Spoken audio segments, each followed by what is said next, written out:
सन 1398, विक्रमी संवत 1455, ज्येष्ठ मास की पूर्णिमा का ब्रह्म मुहूर्त, काशी नगर का वो लहरतारा तालाब जहां सर्व सृष्टि रचनाहार कबीर परमात्मा पृथ्वी से 16 शंख कोस दूरी पर स्थित अपने निज धाम से शिशु रूप धारण कर अपने तेजोमय शरीर को हल्का करते हुए कमल के फूल पर प्रकट हुए, जिसके प्रत्यक्ष दृष्टा थे ऋषि अष्टानंद। इस पूरे घटनाक्रम को देख ऋषि जी आश्चर्यचकित रह जाते हैं और सोचते हैं, आज यह मैंने कैसा दृश्य देखा? ये मेरी भक्ति की उपलब्धि है या कोई भ्रम? गुरुदेव से पूछता हूं।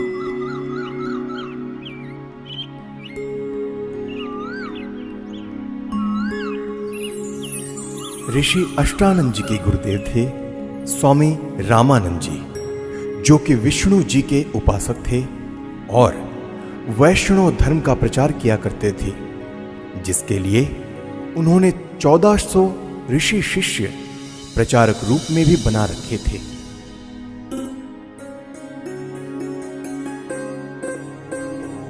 प्रणाम गुरुदेव। प्रणाम। क्या बात है अष्टानंद, कुछ दुविधा में लग रहे हो? हे गुरुदेव, आपकी आज्ञा हो तो मैं अपनी एक शंका का समाधान चाहता हूँ। कहो, क्या बात है? हे गुरुदेव, आज साधना करते समय मुझे आकाश से एक प्रकाश नीचे की ओर आते दिखा, जिसे मेरी आंखें सहन न कर सकी और आंखें बंद हो गई, जिसके बाद मेरी आंखों के सामने एक नवजात शिशु का प्रतिबिंब बन गया। पुनः आंखें खोली तो वह प्रकाश तालाब के एक कोने में सिमटता हुआ दिखाई दिया। हे गुरुदेव, कृपया मेरी शंका का निवारण कीजिए। यह मेरी भक्ति की कोई उपलब्धि है या कोई दृष्टि दोष? हे ऋषि जी, यह न तो भक्ति की उपलब्धि है और न आपका दृष्टि दोष।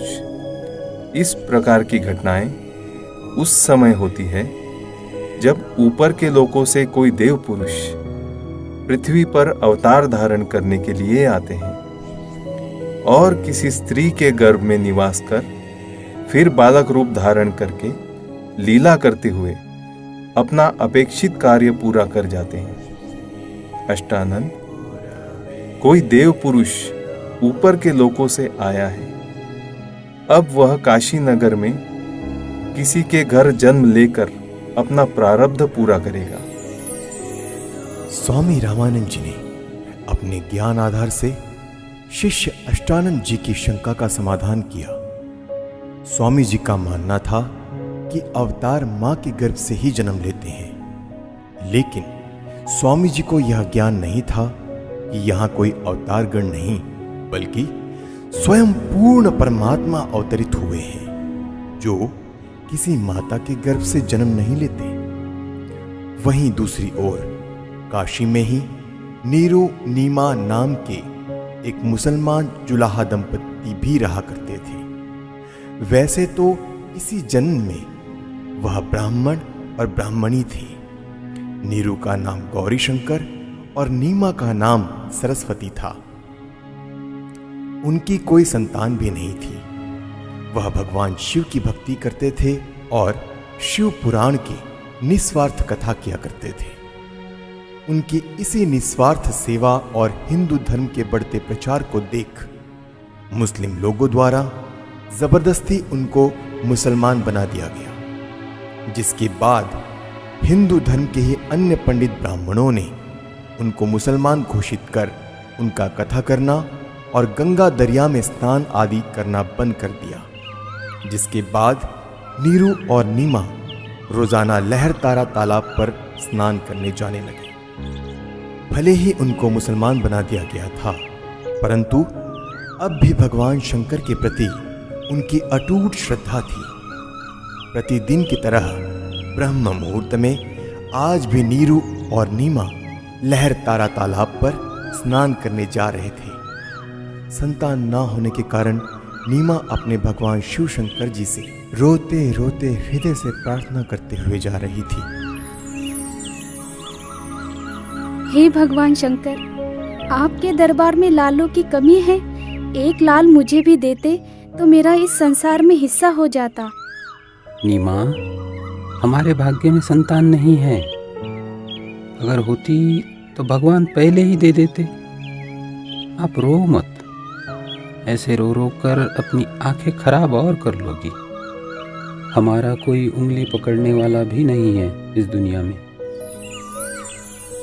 इसी प्रकार आपस में चर्चा करते करते नीरू और नीमा लहर तारा तालाब पर पहुंच जाते हैं, जहां पहले से ही कमल के फूल पर परमात्मा प्रकट हो चुके होते हैं। प्रथम नीमा स्नान करके तालाब से बाहर आती है, फिर बाद में नीरू स्नान करने के लिए तालाब में प्रवेश करता है। जब नीरू स्नान कर रहा होता है तब नीमा पहले वाले वस्त्र धोने के लिए पुनः किनारे पर आती है और उसे सामने कमल के फूल पर कुछ हिलता नजर आता है। इसे देख नीमा सोचती है कि कोई सर्प फन हिला रहा है।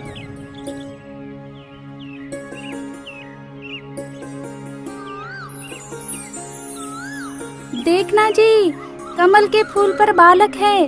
कमल के फूल पर बालक है।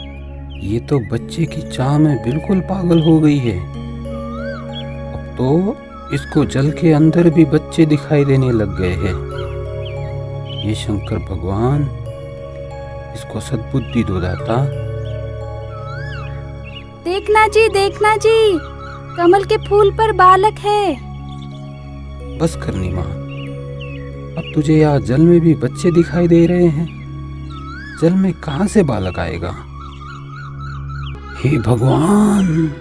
देखना जी, देखना, वो बच्चा डूबेगा जल में।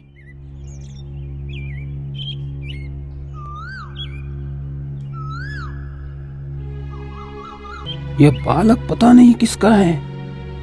अब इसको हम घर लेकर जाएंगे तो नगर के लोग पूछेंगे कि किसका बालक चुरा कर लाए हो। हम बताएंगे कि कमल के फूल पर मिला तो कोई यकीन नहीं करेगा। इस बालक को भी छीन लेंगे और पिटाई करके नगर से भी निकाल देंगे। अब हिंदुओं से हमारा संपर्क रहा नहीं और मुसलमानों से भी अभी हमारी इतनी जानकारी है नहीं।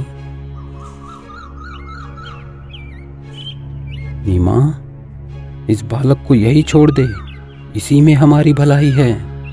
अगर इसे लेकर हम नगर में गए तो हमारे साथ बहुत बुरा होगा। कोई विश्वास भी नहीं करेगा हम पर।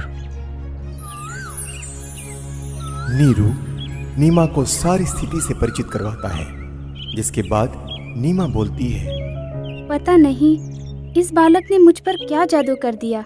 इसे त्यागना अब मेरे वश में नहीं है, क्योंकि इस बालक ने जो मेरे अंदर आकर्षण पैदा किया है, उसी की वजह से अब मैं इससे दूर नहीं हो सकती।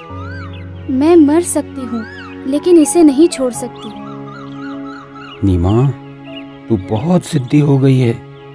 मैंने तुझसे आज तक गुस्से से भी नहीं बोला, यह सोचकर कि तू पहले ही संतान के वियोग में दुखी रहती है, परंतु अब मेरे प्यार का नाजायज फायदा उठा रही है।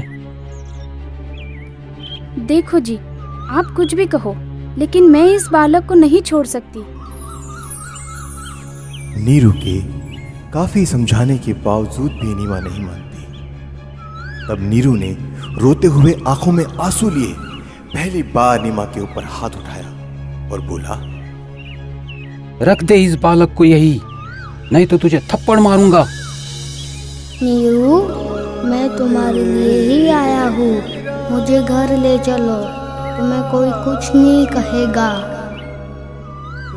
ये क्या बालक बोल रहा है? जरूर यह भूत प्रेत या कोई सिद्ध पुरुष है। हे शंकर भगवान, लाज रखना। यह विचार कर नीरू चुपचाप बच्चे को घर ले जाता है। परमेश्वर का शरीर बहुत सुंदर था। आंखें जैसे कमल के फूल हो, घुंघराले बाल, लंबे हाथ और उनकी लंबी लंबी अंगुलियां। शरीर से मानो नूर झलक रहा हो। पूरी काशी में ऐसा अद्भुत बालक नहीं था। नवजात शिशु रूप परमेश्वर कबीर जी को देखने के लिए पूरा काशी नगर उमड़ पड़ा। जो भी बालक को देखता तो उसके चेहरे से दृष्टि हटाने को दिल नहीं करता। शिशु रूप परमेश्वर को देख आत्मा अपने आप खींची चली जाती। देखते ही देखते स्त्री पुरुष झुंड के झुंड बनाकर मंगल गीत गाते हुए नीरू के घर बच्चा देखने को आने लग गए। परमेश्वर कबीर जी को देखकर कोई कहता यह बालक तो देव अवतार है, कोई कहता कि यह तो साक्षात विष्णु जी आए हैं, कोई कह रहा था यह भगवान शिव ही अपनी काशी नगरी को कृतार्थ करने के लिए उत्पन्न हुए हैं। अपनी अपनी समझ के अनुसार कोई कुछ कह रहा था तो कोई कुछ। यह सब सुनकर नीमा अप्रसन्न हो जाती है। मेरे बच्चे के विषय में कोई कुछ मत कहो। तुमने कभी बच्चा देखा भी है कि नहीं? ऐसे समूह के समूह मेरे बालक को देखने आ रहे हो। नीमा, हमने बालक तो बहुत देखे हैं, परंतु आपके बालक जैसा कभी नहीं देखा, इसीलिए हम इसे देखने आए हैं। हे भगवान शंकर, इनकी नजर से मेरे बच्चे की रक्षा करना। नीमा ने बालक रूप में परमेश्वर कबीर जी को ज्यों ही दूध पिलाने की कोशिश की तो परमेश्वर ने मुंह बंद कर लिया। सर्व प्रयत्न करने पर भी नीरू नीमा बालक को दूध पिलाने में असफल रहे। 25 दिन बीत गए परंतु बालक ने कुछ नहीं खाया पिया। माता पिता चिंतित हो गए कि बच्चे को किसी की नजर लग गई है। लेकिन भले ही 25 दिन हो गए फिर भी बालक रूप में परमेश्वर का शरीर पूर्ण रूप से स्वस्थ था। परंतु नीमा को डर था कि बिना कुछ खाए पिए यह बालक जीवित कैसे रहेगा, इसकी कभी भी मृत्यु हो सकती है। यह सोचकर एक दिन नीमा फूट फूट कर रो रही थी और व्याकुल होकर भगवान शंकर से रह रह कर प्रार्थना कर रही थी कि हे शंकर भगवान, या तो ये बालक देना ही नहीं था, जैसे तैसे रो धो कर मैं अपना जीवन व्यतीत कर लेती, और अब दिया है तो ये मुझसे छीनो मत। इसके बिना मैं नहीं रह सकती। ये बालक मरेगा तो इसके साथ मैं भी मरूंगी। तब परमात्मा जो अजर अमर अविनाशी हैं भगवान शिव को प्रेरणा करके बुलाते हैं, क्योंकि उन्हें पता था कि मैं तो मारूंगा नहीं पर मेरी चिंता में जरूर मर जाएगी। क्यों रो रही हो बेटी? क्या परेशानी है आपकी? हे महात्मा जी, हम निसंतान थे। 25 दिन पूर्व भगवान शंकर जी ने यह बालक हमें दिया, लेकिन अभी तक इस बच्चे ने दूध नहीं पिया। सभी कोशिशें करके हम थक चुके हैं। आज भी इसने कुछ भी आहार नहीं किया। मैं इसलिए रो रही हूँ कि अब यह बालक मरेगा और इसके साथ मैं भी आत्महत्या करूंगी। आपका बालक मुझे दिखाइए। इस बालक की लंबी आयु है, यह मरने वाला नहीं है। देख नीमा, कितना स्वस्थ है, कमल जैसा चेहरा खिला है। हे विप्रवर, बनावटी सांत्वना से मुझे संतोष होने वाला नहीं है। बच्चा दूध पिएगा तो मुझे सुख की सांस आएगी। हे शंकर जी, आप इन्हें कहो एक कुंवारी गाय लाए, जिस पर आप अपना आशीर्वाद भरा हाथ रखना, फिर वह दूध देगी। मैं उस कुंवारी गाय का ही दूध पीऊंगा। बेटी, अपने पति को बुलाओ। नीरू, एक कुंवारी गाय ले आओ और साथ में कुम्हार के घर से एक घड़ा भी लेकर आना। वह बछिया दूध देगी, उस दूध को यह बालक पिएगा। नीरू कुछ देर बाद ही एक बछिया और मटका लेकर आ जाता है, जिसके बाद परमेश्वर कबीर जी के आदेशानुसार विप्र रूपधारी शिव जी ने उस कुंवारी गाय की पीठ पर आशीर्वाद भरा हाथ रखा। उसी समय उस कुमारी गाय के थन लंबे लंबे हो गए और थनों से दूध की धार बह चली। नीरू ने पहले ही वह पात्र गाय के थनों के नीचे रख दिया था। दूध का पात्र भरते ही थनों से दूध निकलना बंद हो जाता है। फिर उस दूध को शिशु रूपधारी परमेश्वर कबीर जी ने पिया। नीरू नीमा ने ब्राह्मण रूपधारी भगवान शिव के चरण लिए। तत्पश्चात विप्र रूपधारी शिव जी वहां से चले जाते हैं।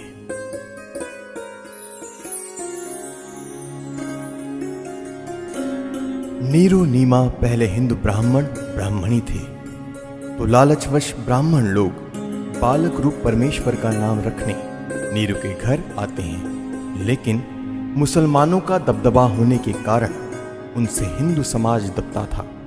काजियों ने कहा कि अब यह मुसलमान हो चुके हैं, लड़के का नामकरण हम मुसलमान विधि से ही करेंगे। इतना कहकर नामकरण के उद्देश्य से काजी कुरान शरीफ को खोलता है, जिसमें प्रथम पृष्ठ की प्रथम पंक्ति का प्रथम अक्षर कबीर लिखा मिलता है। काजियों ने सोचा कि कबीर नाम का अर्थ बड़ा होता है, तो एक छोटी जाति के बालक का नाम कबीर रखना उचित नहीं रहेगा। यह सोचकर काजी द्वारा पुनः पवित्र कुरान शरीफ को खोला गया, तो दोनों पृष्ठ पर कबीर कबीर अक्षर लिखे मिले। इसके बाद काजी ने पूरी कुरान शरीफ का निरीक्षण किया, तो पूरी कुरान शरीफ में कबीर कबीर कबीर अक्षर लिखा था, अन्य लेख नहीं रहा। यह कोई साधारण बालक नहीं है, इस बालक ने कोई जादू जंतर करके हमारी कुरान शरीफ को ही बदल डाला। हे काशी के काजियों, मैं कबीर अल्लाहु अकबर हूँ। कल युग में मेरा नाम कबीर ही रहेगा।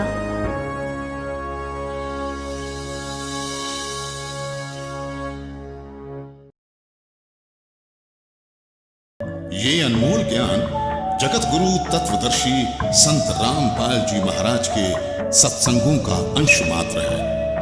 संपूर्ण आध्यात्मिक ज्ञान के लिए सुनिए संत रामपाल जी महाराज के मंगल प्रवचन। आप संत रामपाल जी महाराज जी के मंगल प्रवचन संत रामपाल जी महाराज एप्लीकेशन पर भी सुन सकते हैं तथा उनके द्वारा लिखी पुस्तकें भी डाउनलोड कर सकते हैं।